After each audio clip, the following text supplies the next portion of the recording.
ارجن نے دل میں سوچا، اچھا اس ٹھگوں کی بستی میں ایسے لوگ بھی ہیں جنہیں دوسروں کی فکر ہے۔ وہ یہ سوچ ہی رہا تھا کہ بوڑھے کا شکریہ ادا کرے کہ بوڑھے نے رونا پیٹنا شروع کر دیا۔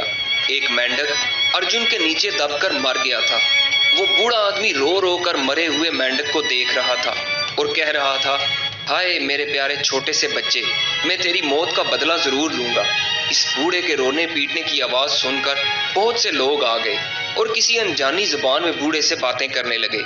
پھر انہوں نے ارجن کو بتایا کہ اس بوڑھے کے یہاں کوئی بچہ نہیں ہے، اس نے اس مینڈک کو اولاد کی طرح پالا تھا، وہ اس کو بہت چاہتا تھا اور اس کی خدمت کرتا تھا۔ اب بیچارہ بوڑھا اکیلا رہ گیا ہے، اس لیے وہ مینڈک کی موت پر اس قدر دکھی ہے۔ اور پھر گاؤں والے بھی اس بوڑھے کے ساتھ رونے پیٹنے لگے۔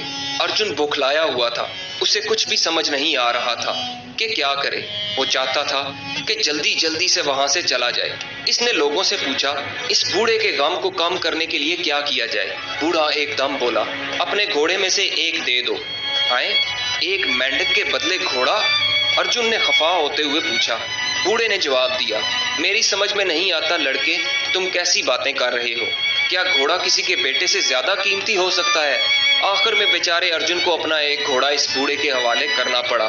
وہ بہت غمگین اور دکھی وہاں سے چلا گیا، مگر اب اس پہاڑ پر چڑھنا خاصا مشکل تھا، اس لیے وہ کافی دور پیدل چلا کہ کوئی درہ مل جائے تاکہ اس سے گزر کر پہاڑ کی دوسری طرف پہنچ جائے۔ تھوڑی دیر بعد پہاڑ کے دامن میں ایک اور گاؤں ملا۔ ارجن کا بھوک اور پیاس کے مارے برا حال تھا۔ وہ قریب کے گاؤں میں گیا اور دروازہ کھٹکھٹایا تو ایک آدمی باہر آیا جس کی صرف ایک آنکھ تھی۔ ارجن نے اس سے کچھ کھانے پینے کو مانگا۔ اس آدمی نے جواب دیا، میں تمہیں کھانے کو کچھ نہیں دے سکتا، مگر ہاں پانی جتنا چاہو پی سکتے ہو۔ اصل میں تو پیٹ بھرنا ضروری ہوتا ہے، پھر چاہے وہ پانی ہی سے بھرے۔ اس ایک آنکھ والے آدمی نے ارجن کو پانی دے دیا۔ پانی پی کر ارجن نے اس کا شکریہ ادا کیا اور چلنے کو ہوا کہ اس ایک آنکھ والے آدمی نے اس سے پوچھا، بھیا تم کہاں سے آئے ہو؟ تمہارے باپ کا کیا نام ہے؟ جیسے ہی ارجن نے اس کو بتایا، اس ایک آنکھ والے آدمی نے اس کا بازو زور سے پکڑ لیا اور خوشی سے چلایا، آخر تم مل ہی گئے۔ اب سنو لڑکے، 20 سال ہوئے میں تجارت کے سلسلے میں تمہارے ملک گیا تھا۔ بدقسمتی سے وہاں میرا سارا پیسہ چوری ہو گیا۔ میں تمہارے باپ کو اچھی طرح جانتا تھا۔ میں نے اس سے 200 اشرفیاں مانگی تو وہ راضی ہو گیا، مگر اسے ضمانت چاہیے تھی اور میرے پاس دینے کو کچھ نہ تھا۔ اس نے کہا، تم مجھے اپنی ایک آنکھ نکال کر دے دو۔ مجھے پیسے کی اتنی سخت ضرورت تھی کہ میں راضی ہو گیا۔ وہ میری ایک آنکھ نکال لے گیا۔ اس نے وعدہ کیا تھا کہ 1 سال بعد وہ آئے گا تو میری ایک آنکھ ضرور واپس کر دے گا، مگر 20 سال گزر گئے، وہ اب تک نہ آیا۔ اب تو تم میرے ہاتھ آ لگے ہو، اب میری آنکھ واپس کر دو۔ باپ کا قرض چکانا بیٹے کا فرض ہوتا ہے۔ میں تم کو 200 اشرفیاں دینے کو تیار ہوں، بلکہ 20 اشرفیاں سود کی بھی دے دوں گا، مگر تم میری آنکھ واپس کر دو۔ دیکھتے ہی دیکھتے اس ایک آنکھ والے آدمی کے چاروں طرف اس کے ہمدرد لوگ جمع ہو گئے۔ ارجن رونے کے قریب تھا کہ اس نے کہا، مجھے معلوم نہیں کہ تمہاری آنکھ کا کیا قصہ ہے، بہرحال یہ بتاؤ کہ اب مجھے کیا کرنا ہے اور تم میرا پیچھا کیسے چھوڑو گے؟ اس آدمی نے جواب دیا، تم جا سکتے ہو، مگر اپنے گھوڑے کو یہیں چھوڑ جاؤ۔ ارجن کو گھوڑا چھوڑنا پڑا اور بیچارہ اکیلا ہی چل پڑا۔ پہاڑ پر سے گرنے سے اس کا سارا بدن دکھ رہا تھا۔ دل کو دکھ تھا کہ دونوں قیمتی گھوڑے ہاتھ سے نکل گئے۔ بھوک کے مارے اب اس سے ہلا بھی نہیں جا رہا تھا۔ وہ ایک درخت کے نیچے بیٹھ کر رونے لگا۔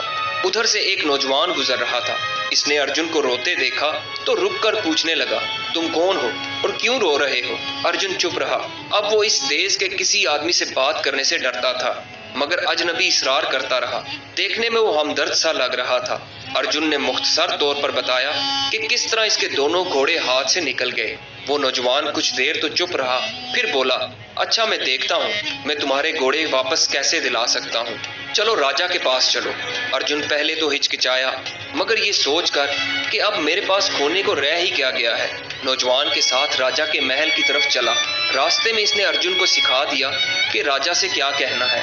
راجا نے ارجن کی شکایت سن کر بوڑھے اور ایک آنکھ والے آدمی کو بلایا۔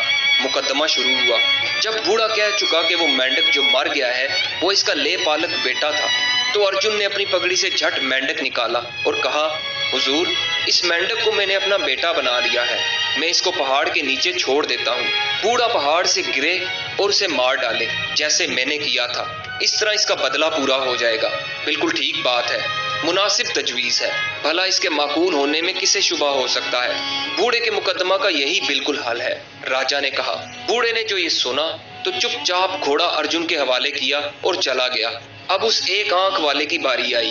اس نے اپنا مقدمہ پیش کیا تو ارجن نے اپنی صفائی میں کہا، حضور، اس میں کوئی شک نہیں کہ میرے باپ کو عجب طرح کے شوق ہیں۔ ان میں ایک یہ بھی ہے کہ وہ لوگوں کی آنکھیں جمع کرتا ہے۔ ہمارے گودام میں سینکڑوں آنکھیں جمع ہیں۔ میں ان صاحب کی آنکھ واپس کرنے کو تیار ہوں، مگر جوڑ کی آنکھ میں اسی وقت تلاش کر سکتا ہوں جب یہ مجھے اپنی دوسری آنکھ بھی دے دے، تاکہ اس کی صحیح آنکھ ڈھونڈ کر میں ان کی دونوں آنکھیں واپس کر دوں۔ بالکل ٹھیک بات ہے، راجا نے کہا۔ بس اتنا کہنے کی دیر تھی کہ اس ایک آنکھ والے شخص نے فوراً گھوڑا واپس کر دیا اور اپنی کھوئی ہوئی آنکھ واپس لینے میں ذرا دلچسپی نہ دکھائی۔ اجنبی نے ارجن سے کہا، میں تمہیں اس ملک کی سرحد تک چھوڑ کر آتا ہوں تاکہ اب کوئی اور تمہیں دقت نہ پہنچائے۔ راستے میں وہ دونوں آپس میں بات چیت کر رہے تھے کہ اچانک ارجن کی نظر اس لڑکے کی کلائی پر پڑی۔ اس کی کلائی پر وہی تل کا نشان تھا جو بالکل چاند کی طرح نظر آتا تھا۔ ارجن کو یہ بات پتہ چل گئی کہ یہ نوجوان ہی اس کا کھویا ہوا بھائی ہے۔ یہ دیکھتے ہی ارجن نے اپنے بھائی کو گلے سے لگا لیا۔ ارجن کے بھائی نے اسے بتایا کہ وہ ٹھگ اور اس کی بیوی، جنہوں نے اسے اپنا غلام بنایا ہوا تھا، وہ مر چکے ہیں۔ تب سے وہ بیچارہ اس موقع کی تلاش میں تھا کہ اپنے ملک واپس چلا جائے۔ اتنے دنوں ٹھگوں کے ساتھ رہ کر وہ ان کی چالوں سے خوب واقف ہو گیا تھا اور جانتا تھا کہ ان سے کیسے نپٹا جائے۔ دونوں بھائی ٹھگوں کی بستی سے رخصت ہو گئے، دکن کی طرف گئے، جہاں انہوں نے اپنے دونوں